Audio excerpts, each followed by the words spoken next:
Hi friends, welcome to my YouTube channel SR academy Hindi. तो जैसा कि मैंने आपको पिछले वीडियो में बताया था कि हम ट्रांसलेशन प्रैक्टिस सेशन लेके आएंगे डेली। एक सेट ऑफ ट्रांसलेशन प्रैक्टिस करेंगे, एक इंग्लिश से हिंदी और एक हिंदी से इंग्लिश। तो उसी सीरीज में ये पहला वीडियो है, डे 1। तो ये प्रैक्टिस हम किस चीज के लिए कर रहे हैं? तो जिन लोगों ने भी एसएससी का combined Hindi translator for the post of JHT और एसएचटी एग्जाम का प्री दिया है, और जिनका जो ये सोच रहे हैं कि वो क्वालिफाई कर लेंगे, उनके लिए ये वीडियो है जहां से आप ट्रांसलेशन का प्रैक्टिस कर सकते हैं। तो पिछले वीडियो में जैसा हमने देखा था कि पेपर 2 में आपको दो तरह के क्वेश्चन आते हैं। एक तो ट्रांसलेशन रहता है जिसमें एक इंग्लिश से हिंदी ट्रांसलेशन और एक हिंदी से इंग्लिश ट्रांसलेशन होता है। उसी तरह दो ऐसे भी लिखने होते हैं, यानी एक इंग्लिश ऐसे और एक हिंदी निबंध। तो ये आपका पूरा पेपर पैटर्न होता है, जिसका मैंने पूरे अच्छे से एक्सप्लेन किया था पिछले वीडियो में। तो इस वीडियो से हम स्टार्ट करते हैं एक नई सीरीज जिसमें हम लोग डेली ट्रांसलेशन प्रैक्टिस करेंगे। तो डेली दो पैराग्राफ का ट्रांसलेशन करेंगे, एक हिंदी पैराग्राफ का इंग्लिश में और एक इंग्लिश पैराग्राफ का हिंदी में ट्रांसलेशन करेंगे। तो चलिए शुरू करते हैं। तो ट्रांसलेशन स्टार्ट करने से पहले मैं आपको कुछ बेसिक चीजें बता दूं कि ट्रांसलेशन करते समय हमें क्या क्या चीजें ध्यान रखनी चाहिए। तो सबसे पहले ये कि आपका दोनों लैंग्वेजेस पे, तो यहाँ हिंदी और इंग्लिश है, तो दोनों पे आपकी अच्छी पकड़ होनी चाहिए। एक्सपर्ट लेवल का नहीं, बट अच्छी पकड़ होनी चाहिए। और जैसे ही आपके सामने कोई भी पैराग्राफ आता है, पैसेज आता है, तो सबसे पहले आप उसको पढ़िए, उसके अर्थ को समझने की कोशिश कीजिए। साथ ही साथ जैसे जैसे आप पढ़ते जाते हैं, कोई भी अगर वर्ड ऐसा है जो कि की वर्ड्स है उस पर्टिकुलर सेंटेंस के लिए, या फिर ऐसे वर्ड्स जिसका मीनिंग आपके ध्यान में तुरंत नहीं आ रहा है, तो आप उसको अंडरलाइन करते चलिए। और हो सके तो जो भी टफ वर्ड है उसका मीनिंग अगर आपके ध्यान में आता है तो उसको वहीं पे लिख दीजिए, जिससे कि आप जब भी आप सेंटेंस फॉर्मेशन करेंगे तो उस टाइम आपका मीनिंग आपके सामने होगा, तो आपको सेंटेंस फॉर्मेशन में काफी आसानी होगी। ठीक है, तो ये हमारा पहला पैसेज है, इंग्लिश में दिया हुआ है। एसएससी के एग्जाम में आपको सिमिलर ऐसे ही पैसेज आएंगे आपके एग्जाम में। तो इसको पहले हम लोग सेंटेंस बाय सेंटेंस पढ़ते हैं, लाइन बाय लाइन पढ़ते हैं, और उसमें से हम लोग जितने भी मीनिंग्स वगैरह हैं वो देखते चलेंगे। तो मैं ये इंग्लिश पैसेज है आपका, उसको मैं पढ़ता हूँ लाइन बाय लाइन। तो फर्स्ट सेंटेंस है इसमें, education can be a very important medium for the development of social order. ठीक है, तो अब इसमें से देखिए कि कीवर्ड्स क्या क्या है आपके, और कौन कौन से वर्ड्स के आपको मीनिंग नहीं आते हैं। तो यहाँ पे जैसे देखते हैं, सारे वर्ड्स की मीनिंग हम लोग देखते चलते हैं। जैसे आपका एडुकेशन हो गया, तो एडुकेशन को आपको पता है शिक्षा, ये तो वेरी इंपॉर्टेंट, ये तो आपको पता होगा। मीडियम का होता है माध्यम, डेवलपमेंट का होता है विकास। सोशल ऑर्डर क्या होगा? सोशल ऑर्डर अगर हम देखें तो इसका मतलब होता है सामाजिक व्यवस्था। सोशल मतलब सामाजिक, ऑर्डर, ऑर्डर को अगर अलग अर्थ में देखें तो आदेश भी हो सकता है। बट यहाँ पे इसीलिए मैं बोल रहा हूँ कि मीनिंग समझना आपके लिए बहुत जरूरी है। तो जैसे ही आपने इंग्लिश में पढ़ा तो आपके मन में ऑलरेडी ट्रांसलेशन चलता रहता है हमारे मन में, क्योंकि हमारा क्या है, हमारा फर्स्ट लैंग्वेज हिंदी है। तो हमारा हमारा माइंड ऑटोमेटिकली जब हम दूसरे लैंग्वेज सीखते हैं तो उसको हमारा माइंड ऑटोमेटिकली ट्रांसलेट करता है उसको समझने के लिए। तो माइंड में हमारे ट्रांसलेशन चलता रहता है। तो जैसे हमने पढ़ा, education can be a very important medium for the development of social order, हमारे माइंड ने बेस्ड ऑन हमें जो भी वो कैब्स और शब्दावली जो हमारे माइंड में है ऑलरेडी, उसके बेसिस पे इसने ऑलरेडी ट्रांसलेट करके रखा है।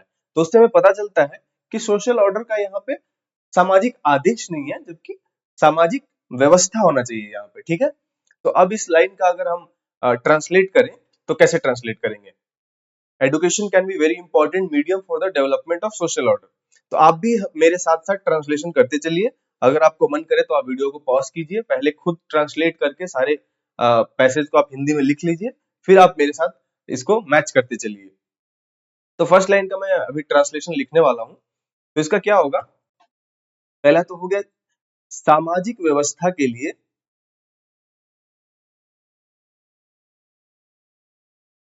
सामाजिक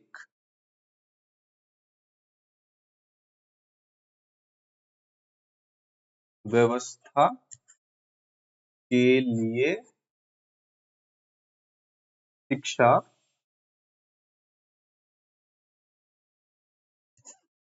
एक अत्यंत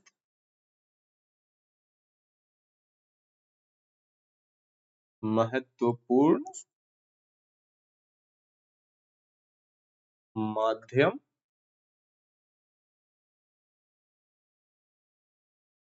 हो सकती है। ठीक है, तो अब इसको पीछे जाके चेक करते हैं कि क्या हमने सही इसका मीनिंग निकल रहा है। देखिए, education can be a very important medium for the development of social order. अब इसमें देखते हैं, सामाजिक व्यवस्था के लिए शिक्षा एक अत्यंत महत्वपूर्ण माध्यम हो सकता है। यहाँ पे हो सकता है होना चाहिए,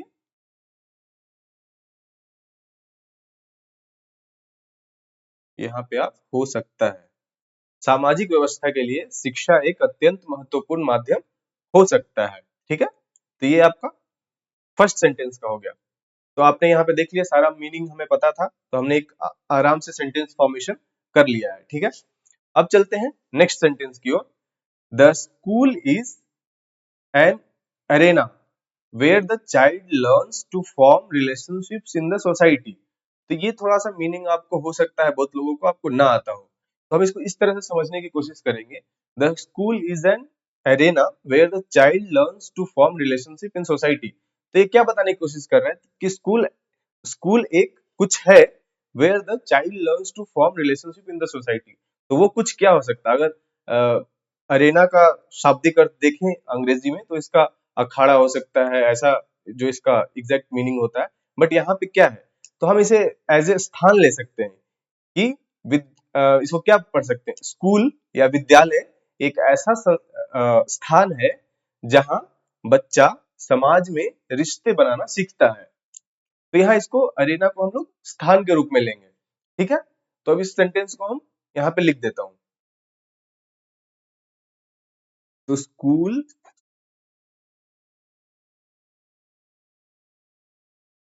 एक ऐसा स्थान है। तो ये स्थान मैंने किसकी जगह पे लिखा? ये हमने लिखा अरेना की जगह पे।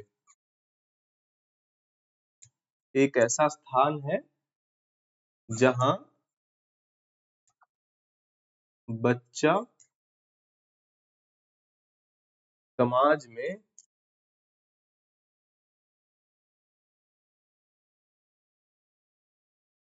रिश्ते बनाना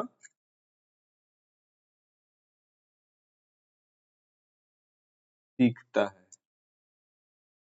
अब देखते हैं ऊपर जाके। The school is an arena where the child learns to form relationships in society. क्या हमारा मीनिंग सही आ रहा है? स्कूल एक ऐसा स्थान है जहां बच्चा समाज में रिश्ते बनाना सीखता है।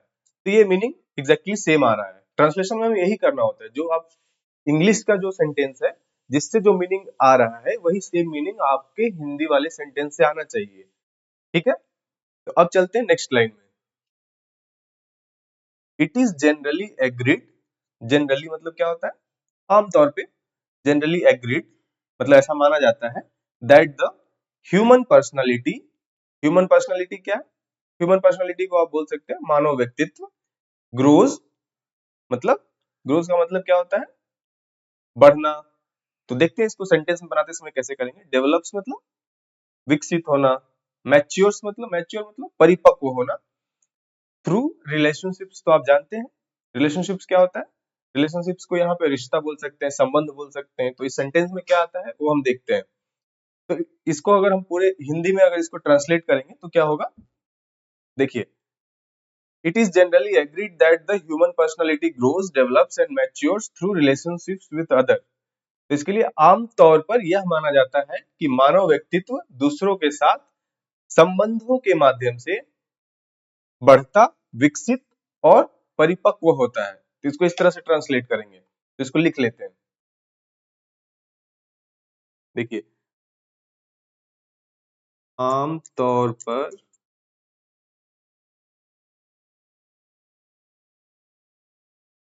यह माना जाता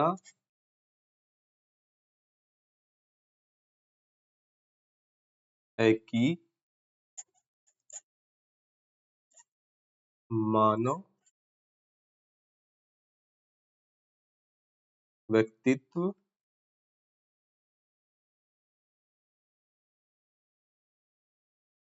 दूसरों के साथ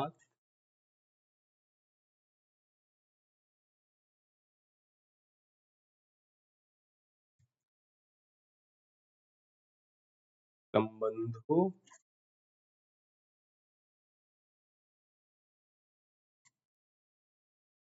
के माध्यम से बढ़ता मतलब ग्रोथ विकसित मतलब डेवलप्स और परिपक्व मतलब मैच्योर्स परिपक्व होता है। ठीक है, तो हम उससे जाके मिलाते हैं।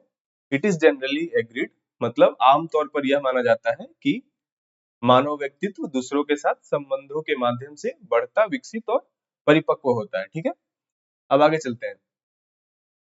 But the school has to ensure that the relationships are not based on wealth, social status, material possessions, etc.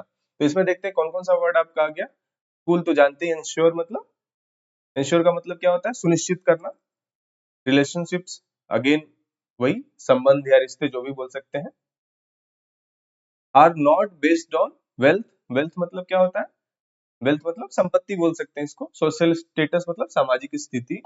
Material possession मतलब मटेरियल पोसेशन मतलब क्या होता है, इसको बोल सकते हैं भौतिक संपत्ति। तो अगर उसको भौतिक संपत्ति बोलेंगे तो वेल्थ को हम सीधे सीधे धन के अर्थ में ले लेते हैं। ठीक है, तो इसका मीनिंग आपका क्या हो जाएगा, इसका हो जाएगा लेकिन स्कूल को यह सुनिश्चित करना होगा कि रिश्ते, इसका मतलब हम रिश्ते ले लेते हैं, रिश्ते धन, इसका मतलब हम लोग धन ले लेते हैं, धन सामाजिक सामाजिक स्थिति, मटेरियल पोसेशन को हम लोग ले लेते हैं भौतिक संपत्ति। ठीक है, तो भौतिक संपत्ति आदि एक्सेट्रा है तो इसको इसके स्थान पे आदि पर आधारित न हो।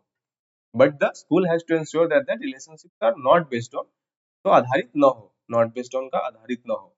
तो इसको भी लिख लेते हैं हम लोग।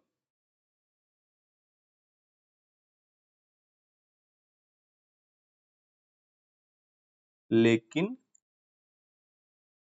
स्कूल को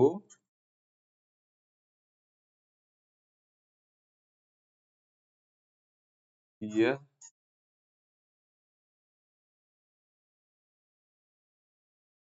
सुनिश्चित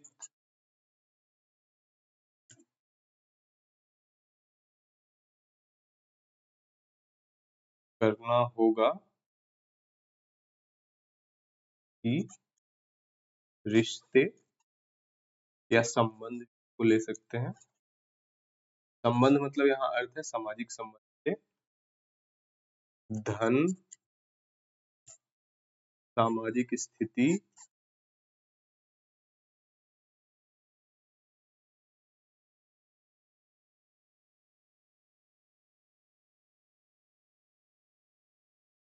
मटेरियल पोजेशंस को हम लोग क्या लिए हैं, भौतिक संपत्ति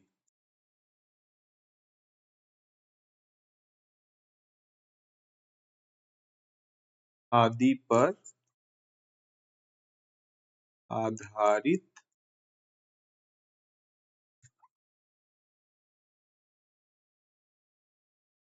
न हो। ठीक है, तो इस सेंटेंस को पूरा पढ़ते हैं। लेकिन स्कूल को यह सुनिश्चित करना होगा कि रिश्ते या संबंध धन सामाजिक स्थिति भौतिक संपत्ति आदि पर आधारित न हो। ठीक है, अब नेक्स्ट चलते हैं। The values of honesty cooperation and hard work are to be instilled in the students right from the early years of education. तो इसका मतलब इसमें देखते हैं कौन कौन से वर्ड आ रहे हैं। द वैल्यूज ऑफ ऑनेस्टी मतलब ईमानदारी का मूल्य। ठीक है, ईमानदारी के मूल्य, कोऑपरेशन, कोऑपरेशन का मतलब क्या होता है? सहयोग। हार्ड वर्क का मतलब क्या होता है? कठिन परिश्रम या फिर कड़ी मेहनत बोल सकते हैं। Are to be instilled, instilled को हम लोग स्थापित करने के संदर्भ में ले सकते हैं। In students right from the year early years of education, मतलब शिक्षा के प्रारंभिक वर्षों से ही। अर्ली ईयर्स ऑफ एजुकेशन मतलब शिक्षा के प्रारंभिक वर्षों से ही। तो इसको अगर पूरा हम लोग पूरा ट्रांसलेट करेंगे तो इसका आएगा, शिक्षा के प्रारंभिक वर्षों से ही छात्रों में ईमानदारी, सहयोग और कड़ी मेहनत या कठिन परिश्रम के मूल्यों को स्थापित किया जाना चाहिए। तो इसको लिख लेते हैं एक बार। तो इसका क्या हो गया आपका? शिक्षा के प्रारंभिक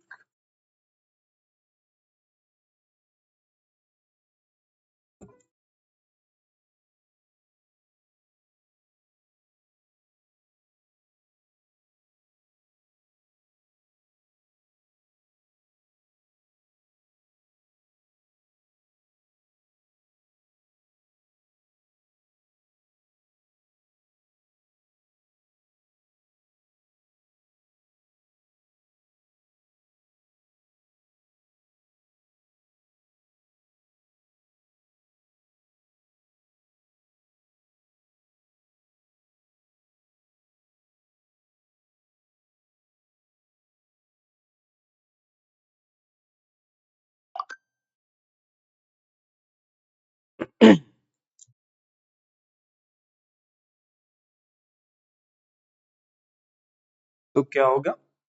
शिक्षा के प्रारंभिक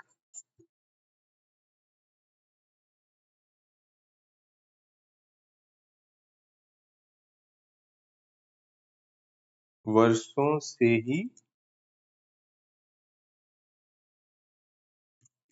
छात्रों में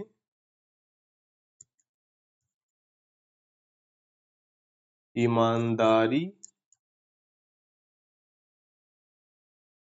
सहयोग, सहयोग बोल सकते हैं, आपसी सहयोग भी बोल सकते हैं इसको, कॉपरेशन को, और हार्ड वर्क को लिख सकते हैं, कठिन परिश्रम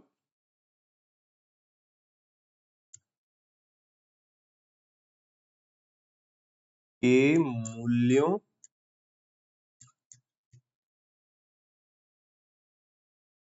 को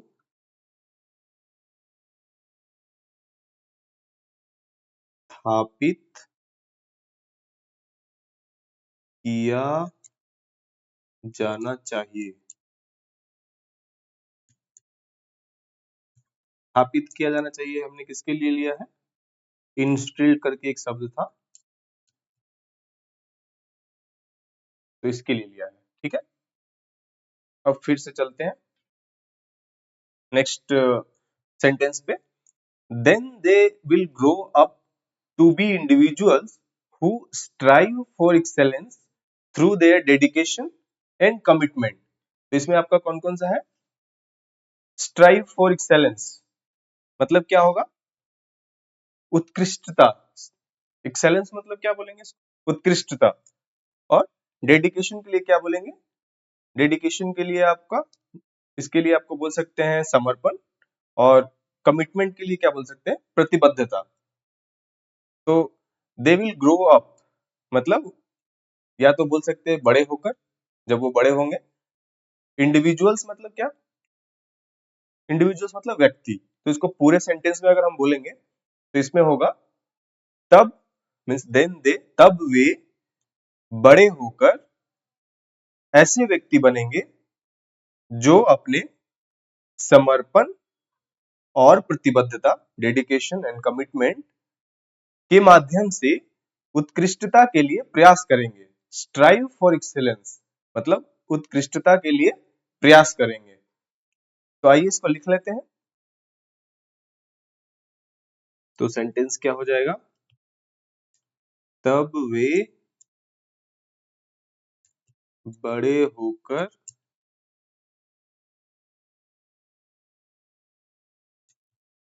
ऐसे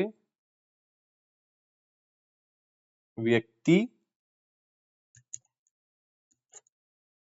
बनेंगे जो अपने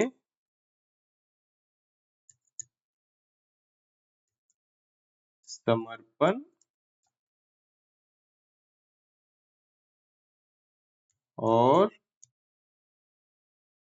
प्रतिबद्धता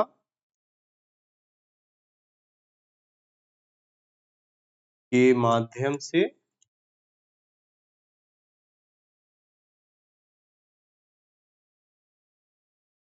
उत्कृष्टता, एक्सेलेंस, उत्कृष्टता के लिए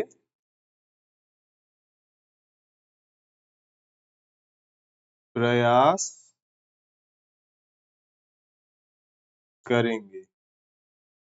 स्ट्राइव फॉर एक्सेलेंस मतलब उत्कृष्टता के लिए प्रयास, इसके लिए क्या हो जाएगा? स्ट्राइव फॉर एक्सेलेंस, उत्कृष्टता के लिए प्रयास। ठीक है, अब चलते हैं लास्ट सेंटेंस की तरफ।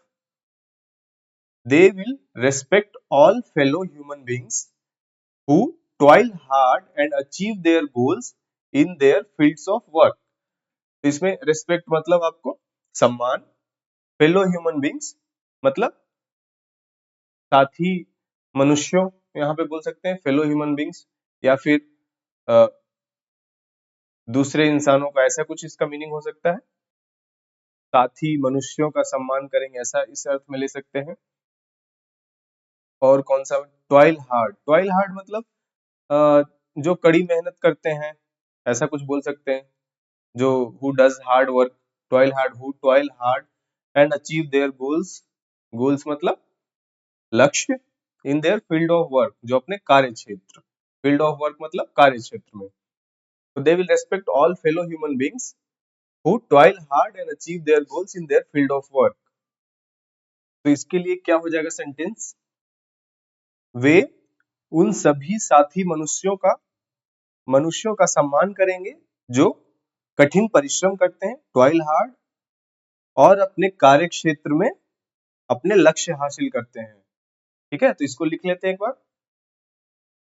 हमने फेलो ह्यूमन बींग्स के लिए या तो डायरेक्ट आप दूसरों लिख सकते हैं, वे दूसरों का सम्मान करेंगे, क्योंकि इसके लिए अगर हिंदी में आप एग्जैक्ट वर्ड ढूंढेंगे तो इसके लिए साथी मनुष्य हो जाएगा, या दूसरों इसके लिए सबसे अच्छा रहेगा। तो इसके लिए हम सेंटेंस लिख लेते हैं, क्या हो सकता है?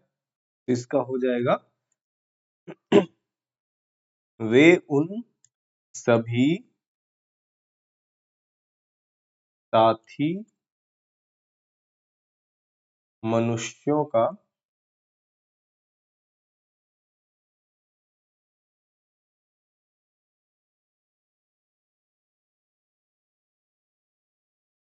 सम्मान करेंगे जो कठिन परिश्रम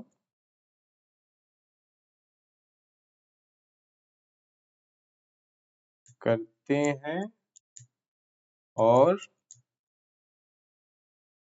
अपने फील्ड्स ऑफ वर्क मतलब कार्य क्षेत्र में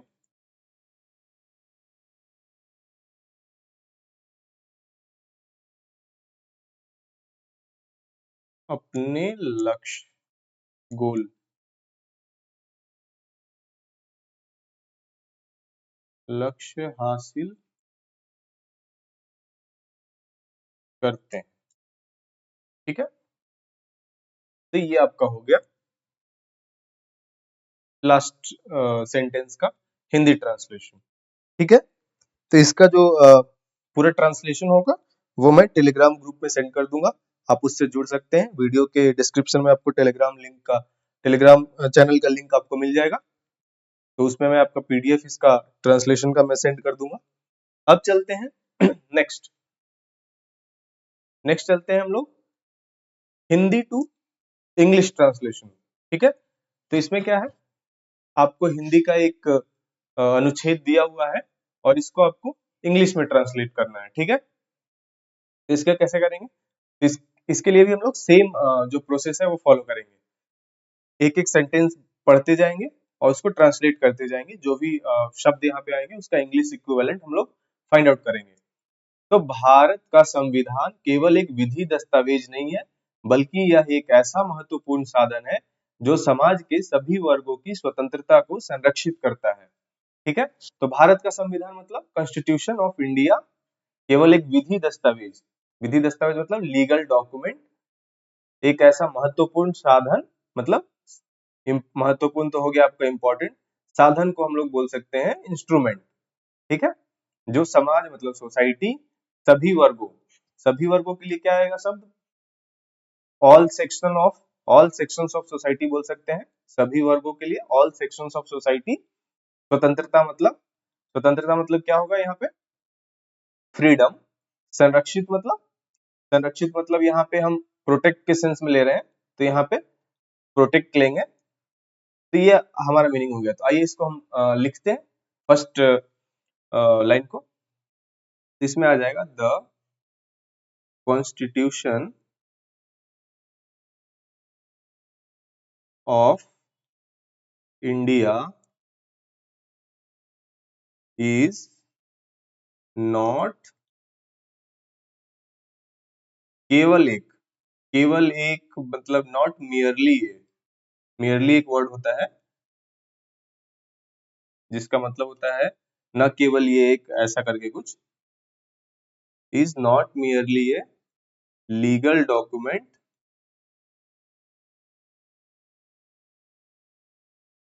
but it is important,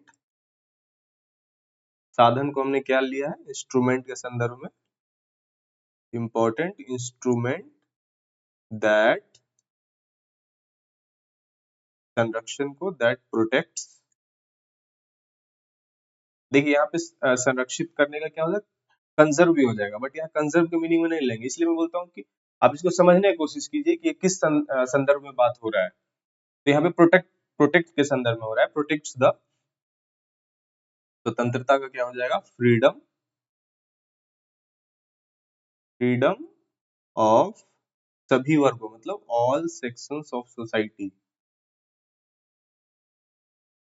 all sections of society. तो देखिए सेम मीनिंग आ रहा है कि नहीं? फिर से पढ़ते हैं इसको। भारत का संविधान केवल एक विधि दस्तावेज नहीं है, बल्कि यह एक ऐसा महत्वपूर्ण साधन है जो समाज के सभी वर्गों की स्वतंत्रता को संरक्षित करता है। इंग्लिश में इसको पढ़ते हैं। The constitution of India is not merely a legal document, but it is important instrument that protects the freedom of all sections of society। अगले वाक्य पे चलते हैं। यह जाति, वंश, लिंग, क्षेत्र, पंथ या भाषा के आधार पर भेदभाव किए बिना प्रत्येक नागरिक को समता का अधिकार देता है। इसमें देखिए जाति का क्या हो जाएगा? कास्ट हो जाएगा। वंश का क्या हो जाएगा? वंश को हम रेस बोल सकते हैं। लिंग मतलब सेक्स बोल सकते हैं। क्षेत्र मतलब रीजन। पंथ को, पंथ को हम लोग कम्युनिटी बोल सकते हैं, या एक और वर्ड होता है क्रीड, क्रीड के संदर्भ में बोल सकते हैं। या भाषा, लैंग्वेज के आधार पर, के आधार पर को क्या बोलेंगे हम लोग? ऑन द बेसिस ऑफ, भेदभाव को डिस्क्रिमिनेशन किए बिना प्रत्येक नागरिक मतलब एवरी सिटीजन को समता का अधिकार मतलब राइट टू इक्वलिटी। तो इसको इंग्लिश में लिख लेते हैं। It gives the right to equality to every citizen without discrimination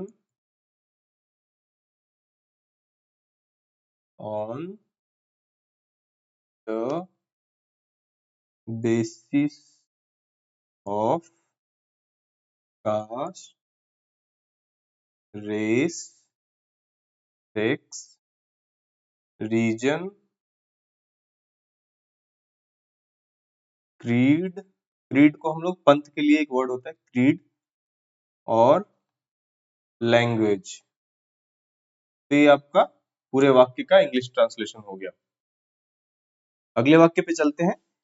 इसमें सामाजिक, आर्थिक और राजनीतिक लोकतंत्र के लिए एक संरचना तैयार की गई है। तो इसमें क्या है? सामाजिक, सामाजिक के लिए क्या हो जाएगा? सोशल। आर्थिक के लिए इकोनॉमिक, और राजनीतिक के लिए पॉलिटिकल। लोकतंत्र के लिए डेमोक्रेसी के लिए एक संरचना। संरचना के लिए क्या हो जाएगा? यहाँ पे संरचना के लिए हम लोग फ्रेमवर्क लेके चलेंगे, क्योंकि कॉन्स्टिट्यूशन के संदर्भ में बात हो रही है ना, संविधान के संदर्भ में बात हो रही है। तो संरचना के लिए हम लोग फ्रेमवर्क वर्ड यूज करेंगे। तैयार की गई है मतलब क्रिएटेड, क्रिएटेड करके इसको लिखेंगे। तो आइए इसको इंग्लिश में लिख लेते हैं। इंग्लिश में क्या हो जाएगा? It has created a framework, वो है ये framework for social, economic and political democracy.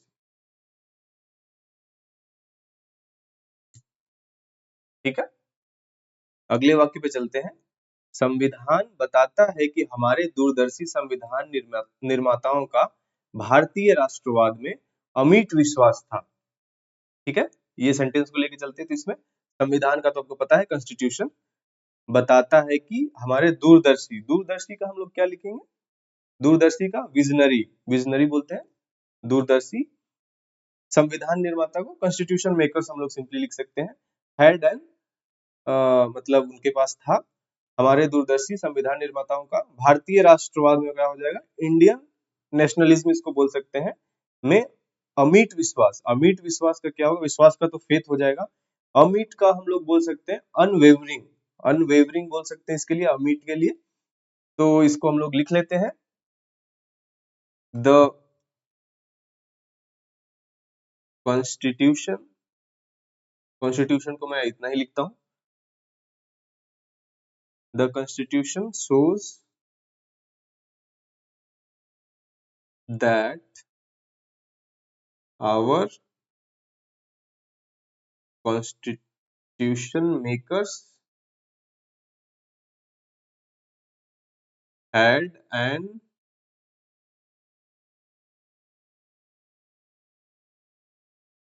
unwavering faith in Indian nationalism। ठीक है, तो ये सेंटेंस हो गया। अगले वाक्य पे चलते हैं। इस संविधान का अनुपालन करते हुए देश ने अनेक उपलब्धियां हासिल की है। इस संविधान मतलब दिस कॉन्स्टिट्यूशन, अनुपालन करते हुए का क्या हो जाएगा? अनुपालन करते हुए का लिख सकते हैं, एक वर्ड होता है अधेरिंग टू। करते हुए देश ने अनेक उपलब्धियां हासिल की हैं, मतलब अ, उपलब्धियां हासिल की है, अचीवमेंट्स। हासिल करने का भी अचीवमेंट ही होता है। तो आइदर उपलब्धियां के लिए उपलब्धियां हो गया अचीवमेंट्स, हासिल की है अचीव्ड। तो इसको इस संदर्भ में लिख सकते हैं। तो इसका इंग्लिश में लिख लेता हूं, the country has achieved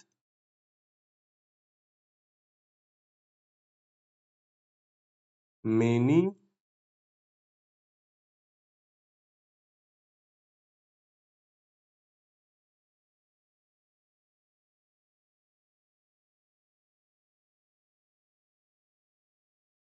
achieved और गॉट भी लिख सकते हैं इसके लिए directly, many achievements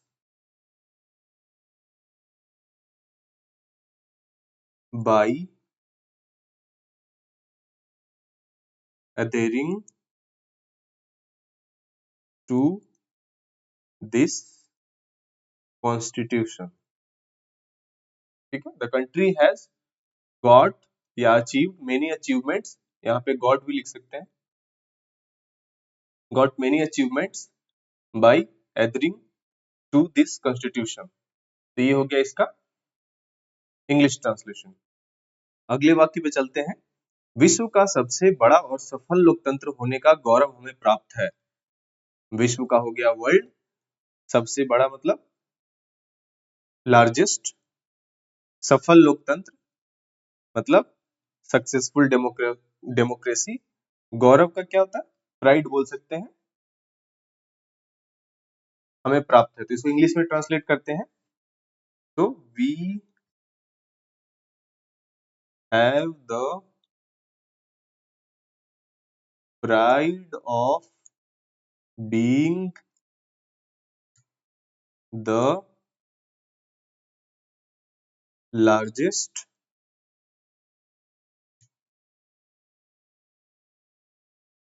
and most successful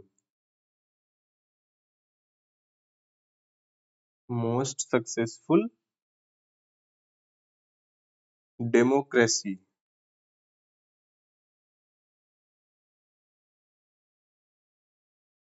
in the world. विश्व की बात हो रही है, इन द वर्ल्ड। तो इसका इंग्लिश ट्रांसलेशन हो जाएगा। अगले वाक्य पे चलते हैं। मतदाताओं की बड़ी संख्या और निरंतर चुनावों के बावजूद हमारा लोकतंत्र कभी अस्थिरता का शिकार नहीं हुआ। मतदाता, मतदाता का क्या हो जाएगा, वोटर्स, बड़ी संख्या मतलब लार्ज नंबर, और निरंतर चुनाव मतलब फ्रीक्वेंट इलेक्शंस, या फिर या फ्रीक्वेंट ही इसको बोलेंगे, क्योंकि निरंतर मतलब तो कंटिन्यूअस तो बोल नहीं सकते हैं, तो फ्रीक्वेंट इलेक्शंस हमारे यहाँ होते रहते हैं। के बावजूद मतलब इसको डिस्पाइट बोल सकते हैं, डिस्पाइट द, देन हमारा लोकतंत्र मतलब आवर डेमोक्रेसी अस्थिरता, अस्थिरता के लिए इनस्टेबिलिटी होता है, का शिकार नहीं हुआ, शिकार विक्टिम। तो इसको इंग्लिश में लिख लेते हैं, despite the large number of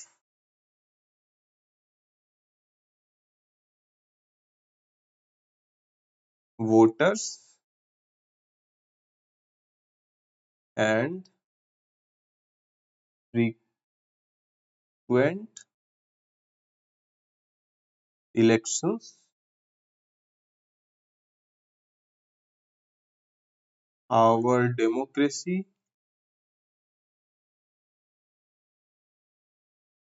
has never been a victim of instability। ठीक है, तो ये इसका इंग्लिश ट्रांसलेशन हो गया। अगले वाक्य पे चलते हैं। बल्कि चुनावों के सफल आयोजन से हमारे संसदीय लोकतंत्र ने समय की कसौटी पर स्वयं को सिद्ध किया है। तो इसके लिए क्या है, बल्कि, बल्कि के लिए हम लोग यूज करते हैं रेदर, चुनाव मतलब इलेक्शन, सफल आयोजन, सफल आयोजन को क्या बोलेंगे आप, सफल आयोजन को हम लोग बोल सकते हैं सक्सेसफुली कंडक्टिंग, ऐसा करके बोल सकते हैं हम लोग। हमारे संसदीय लोकतंत्र मतलब पार्लियामेंट्री डेमोक्रेसी ने समय की कसौटी मतलब समय की कसौटी के लिए क्या यूज कर सकते हैं, सिंपल वर्ड में हम लोग on the test of time ऐसा बोल सकते हैं। स्वयं को सिद्ध किया है, स्वयं को सिद्ध किया, प्रूव्ड इटसेल्फ। तो इसको इंग्लिश में लिख लेते हैं हम, इसका हो जाएगा rather our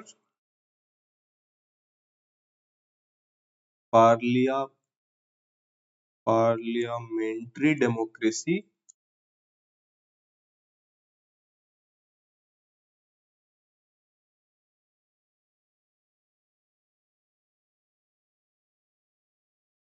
has proved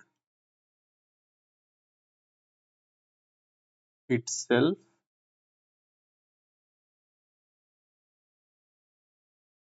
on the test of time by successfully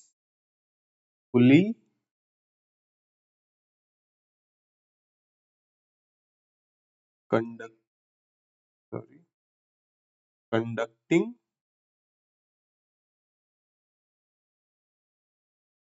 elections। तो ये हो गया इसका इंग्लिश ट्रांसलेशन। अगले वाक्य पे चलते हैं। भारतीय लोकतंत्र ने विश्व को दिखाया है कि राजनीतिक शक्ति का शांतिपूर्ण और लोकतांत्रिक तरीके से हस्तांतरण किस प्रकार किया जाता है। तो भारतीय लोकतंत्र मतलब इंडियन डेमोक्रेसी दिखाया है, मतलब हैज शोन, विश्व का तो वर्ल्ड हो जाएगा, राजनीतिक शक्ति मतलब पॉलिटिकल पावर, शांतिपूर्ण मतलब पीसफुल, लोकतांत्रिक तरीके मतलब डेमोक्रेटिक मैनर, और क्या बचा, हस्तांतरण, हस्तांतरण का ट्रांसफर किस प्रकार किया जाता है मतलब हाउ इट इज डन। तो इसको लिख लेते हैं। भारतीय लोकतंत्र मतलब Indian democracy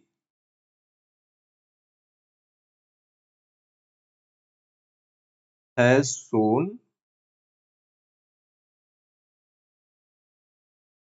the world how political power is transferred in a peaceful and democratic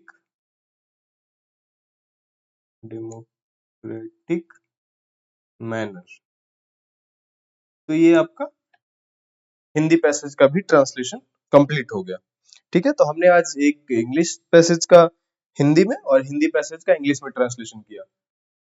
तो ऐसे ही हम लोग नेक्स्ट वीडियो में भी प्रैक्टिस करेंगे। डेली एक एक वीडियो मैं आपके लिए लेके आऊंगा और डेली हम लोग English to Hindi and Hindi to English translation practice करते चलेंगे। तो जब तक आपका पेपर 2 का एग्जाम होगा तब तक हम लोग बहुत सारे पैसेज का ट्रांसलेशन कर चुके होंगे। इससे हमारा काफी अच्छा प्रैक्टिस हो जाएगा और इससे आपको क्या होगा कि एक आपको शब्दावली भी मिलती चलेगी कि कौन से वर्ड का कौन सा मीनिंग होता है। तो ये आपके माइंड में रहेगा, बार बार सिमिलर चीजें रिपीट होगी तो आपके माइंड में रहेगा, तो आप आराम से उस समय ट्रांसलेशन कर सकते हैं। और मैं डिफरेंट डिफरेंट टॉपिक से पैसेज लेके आऊंगा जिससे कि आपको सारे विषयों का जो शब्दावली है, जो इम्पोर्टेंट शब्दावली है, वो आपको मिलता चले।